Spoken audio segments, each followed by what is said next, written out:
Welcome back to the Talking Hedge. I'm Josh Kincaid, and this is your Cannabis Business Podcast. Today, we're going to dive into 3 emerging cannabis states, as well as 3 blunders that a lot of cannabis companies make as it pertains to compliance. So with Dan Kimmis on the other line, let's just jump right into it.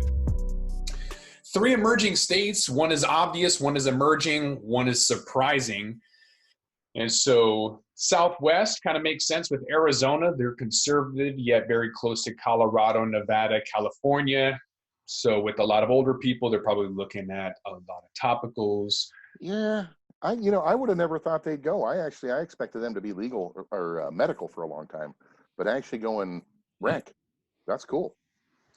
Yeah, so there's some recent regulations. I'll read from the report here. It says that the push for recreational legalization was revived in the 2016 elections with Prop 205, which defeated by a narrow margin. And it's likely that another recreational legalization measure will appear on the 2020 ballot. And then in other news, there was a case where the state versus this guy, Rodney Jones, where he won his appeal to consume hash. So obviously, if the state is going to let this guy smoke his hash, the next probably thing is to tax everybody on it, since really the main thing is not the patients, it's money. But right. That might be the kaleidoscope that I look through the lens of finance, and really I just don't think that states or federal government really cares about individuals as so much as they care about their budgets. And Arizona is looking at a lot of people going from California to Texas, kind of skipping them for business, and they're looking at wanting to grab more market share or capital, however you want to look at it. Yeah, in the end, right, it is all about the green, and we're not talking about the weed. Yeah, so next up on Brightfield Group's list of 3 new emerging states, Michigan is the emerging state, and they're right next to Illinois. We've seen Boeing leave for Chicago for tax benefits. They pay nothing, and yet, Illinois has no money in their pensions for the teachers or for police pensions to give, people like Boeing a tax credit. So recent regulations, reading from the report in November of 2018, the voters passed a second proposal for the regulation and taxation of marijuana relating to adult use. So although the law officially went into effect December 2018, decriminalizing recreational marijuana possession and use throughout the state, lawmakers have until the end of this year to finalize rules and regulations for the operation of a formal program, with it projected to begin in 2020. And then in recent news from the Brightfield Group, there's a marijuana regulatory agency, and the governor had given this person in charge of the marijuana regulatory agency some praise. So at least Michigan is behind it from the governor, top down, right? So they're looking, obviously, I think, at the money Illinois is making and saying, okay, let's open up the Midwest and let's do it, because a lot of people are leaving Detroit, leaving Illinois, and Michigan needs some help. Well, if I couldn't get high, I'd leave Michigan in a second.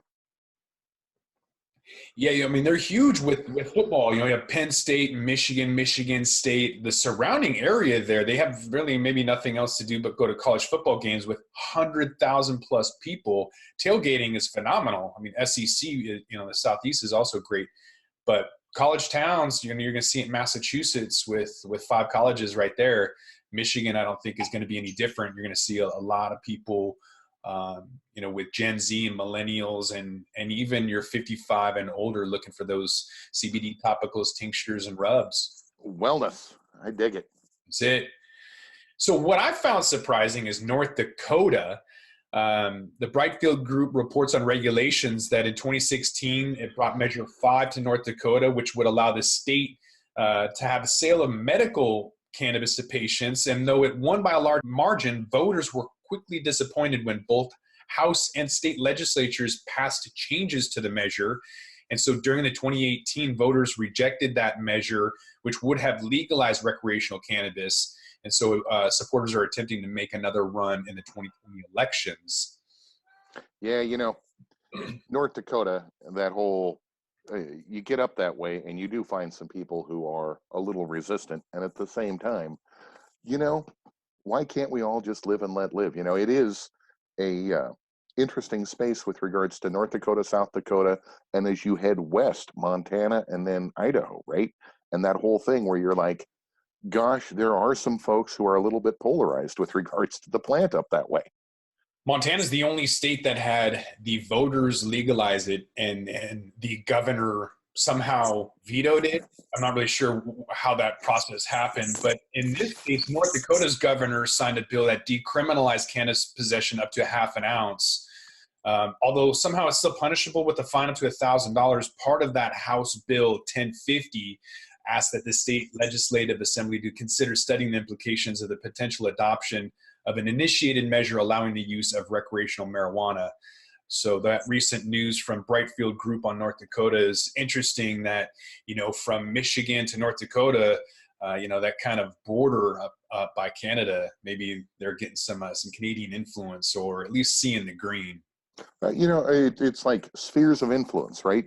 If to the left of you and to the right of you and up above you and down below you, you've got different things that are happening, you can bet you're starting to feel some of the pressure. And again, these legislatures and their, the mixture of trying to listen, wanting to serve their constituents to a degree, and then overturning some things and all of that.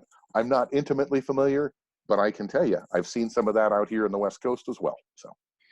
And that means there's going to be a lot of people going to the gold rush. So as soon as the states come online and you have a new emerging market, you have a lot of new businesses, whether it's picks and shovels being bought and sold, or people going out there and trying to get some elbow grease and going bankrupt. Here's 3 common ways cannabis companies have a faux pas as it pertains to cannabis. The first one is packaging, which is not made with the customer in mind. And so the first thing that I've seen is where somebody will spend up to $50,000 getting their branding done by Wick and Mortar, or some company out there, and then yet their brand is turned around so that the bud tender can see the THC percentage, because the number one question they're asked is, what's the highest THC at the lowest price? And so when the packaging isn't made for the customer or bud tender in mind, some of that branding is going to go to the wayside when you walk in and just see an ingredient label. That's odd. That is not normal.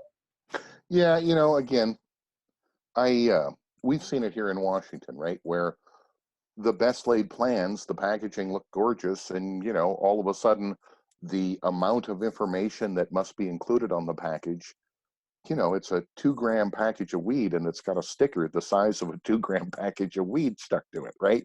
Those kinds of things where it's a little bit still they're finding their way, and in turn it makes it really tricky if you're a packaging company. You're trying to build a beautiful brand, and the next thing you know, somebody changed the rule and you got to stick an ugly little sticker on there that's got a green and yellow leaf on it or something.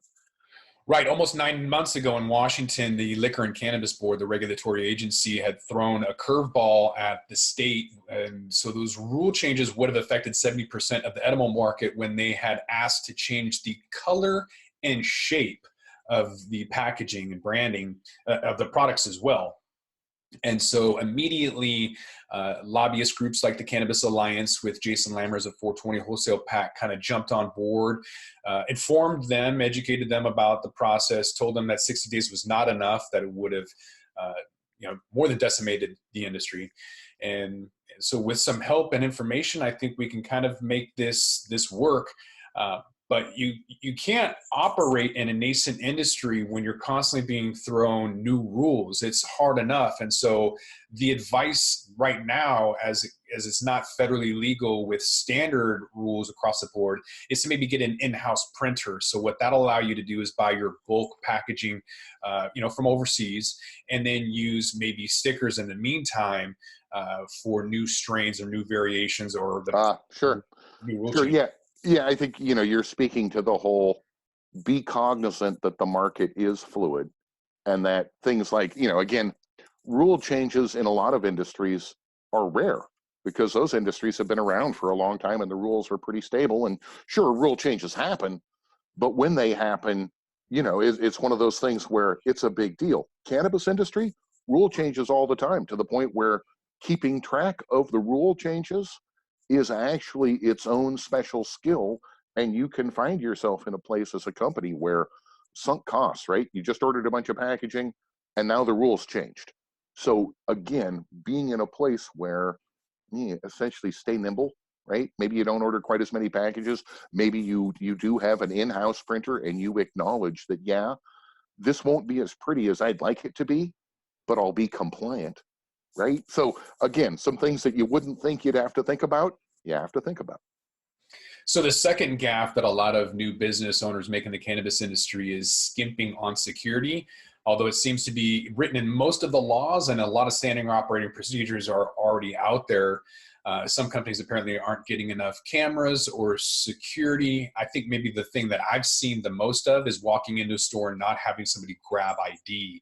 The result of that is falling out of compliance quickly and then being shut down for at least a week. I saw that recently in West Seattle. You walk in and nobody's there to grab your ID. Next thing you know, you've got somebody under 21 and bam, you're in violation. Oh yeah. Yeah, again, these businesses are operating in the margin, right? And again, extra staff is extra expensive, and you're sitting there looking at the books and you're like, well, one way would be I'll run a crew of 2. Sure. And then somebody calls in sick and all of a sudden you're a crew of 1 and you're breaking the rules. Mm-hmm. Yeah. And then the third thing that a lot of companies in the cannabis industry screw up on under compliance is making the workplace safe for employees. Oh, yeah. And again, I think that kind of starts with that ID checker to make sure that he's looking at the cameras so that no one's backing in for a quick exit for a robbery. We recently saw a video that went viral where some people came in with mace and the guy had to chase them out with a bong. Luckily, that worked. Had there been somebody checking ID, maybe that would have been the first line of defense. It seems to work. Right. These businesses, there's a lot of challenges, not the least of which is they're known for people doing things like crashing cars through the wall and stealing weed in the middle of the night and stuff like that. So again, figuring out how am I secure? How am I open to the public and inviting, and at the same time keeping my employees safe, and not just from crime, but even things from just, a new business, right? That's learning its way, where maybe some of the staff doesn't have the appropriate HR training. There's a lot of things that getting it all lined up is a big, long list of stuff to get nailed. And that's, I guess, in terms of compliance, that's the thing I would remind everybody is, yeah, there isn't one thing to focus on. There aren't 3 things to focus on. There is a myriad of things to focus on. It is a serious challenge. Right. Worst case scenario is we saw a robbery that then turned into a kidnapping, and that individual didn't survive that, unfortunately. Really horrific stuff, right? Where you're just like, wait, around weed? Yeah. But then on the back end, what we've seen on the commercial side is Monsanto having glyphosate or Roundup killing people with, via cancer. So we really don't want people in the cannabis industry that started out as kind of a holistic, plant. And we don't want to put in an herbicide like Eagle 20 that when put in a vape cartridge and heated turns into carcinogen. We don't want to, kill our customers, and we don't want to do any damage to our employees in the meantime growing this plant. So having the right pesticides and herbicides that aren't going to harm people is important. Oh yeah, again, and right there. So we're talking on HR, we're talking security, we're talking all the way over to things like, being aware of what's in the plant, what's being used to farm the plant and stuff like that. Again, truly a whole system, right? Mm-hmm. And in conclusion, the article goes on to say that current legal states have an obligation to make cannabis a professional industry that adheres to a standard that will attract both talented specialists and tentative new buyers. So as more states come online, they'll be looking to mirror that regulation of legacy states like Washington. So it'll end up being seasoned operators to make sure that cannabis is a respected industry across the country. So we should definitely look at normalizing it, professionalizing it, doing what we can to avoid any compliance issues, as well as making sure that new emerging states handle all of that appropriately by looking at legacy states like Washington, some of the errors we've made, and learning by our example. No, do it right first, right? If you do it right first, you're going to be way ahead of the game. That's it, Dan. I appreciate you being on the podcast. With that, we're going to roll this up. I'm Josh Kincaid. This is the Talking Hedge. Don't forget to like, share, and subscribe, or don't, and I'm out.